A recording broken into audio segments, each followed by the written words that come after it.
ఒక 22 ఇయర్స్ నుంచి డిస్ట్రిబ్యూషన్లో ఉన్నాం. బట్ ఎన్ని సినిమాలు చేసినా ఎన్నో విజయాలు చూసాం, పరాజయాలు చూసాం. బట్ ఇలాంటి ఒక గొప్ప సినిమా మేము చేసామనే ఒక ఫీలింగ్ అయితే చాలా గట్టిగా ఉంది సార్. ఇది ఎప్పుడు మా జీవితాల్లో నిలిచిపోయే సినిమా.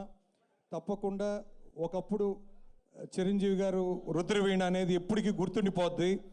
అలాంటి తర్వాత ఇప్పుడు రామ్ చరణ్ గారి నుంచి వచ్చిన పెద్ద సినిమా సార్ ఇప్పుడు ఈ రోజుల్లో చాలా అవసరం sir. Present burning issue director గారు చూపించినట్టు ప్రతి ఒక్కరూ క్యాండీ క్రష్ అని చెప్పి, పిఎస్పి అని చెప్పి ఎవరు ఒక స్పోర్ట్స్ అనే ఒక ఐడియాలజీయే మిస్ అయిపోయారు.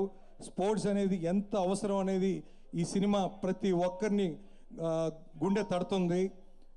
అందులో ఇంకోటి ఏంటంటే ముఖ్యంగా స్పోర్ట్స్ అనేది ఫిజికల్గా మెంటల్గా కూడా చాలా అవసరం. ఎందుకంటే నాకు తెలిసి మా ఇంట్లో మా పాప కూడా ఒక ఎగ్జామ్ రిజల్ట్ వచ్చినప్పుడు పైనుంచి వస్తూ ఉంటే ఇంట్లో ఏడుస్తూ వస్తున్నది. ఏమమ్మా అంటే ఏదైనా అయిందని పోతే 1 మార్క్ తగ్గింది డాడీ అన్నది. అరే 1 మార్క్ ఇంత ప్రెషర్ ఫీల్ అవుతున్నారు ఈ జనరేషన్ అని చెప్పి అప్పుడు డిసైడ్ చేశాను.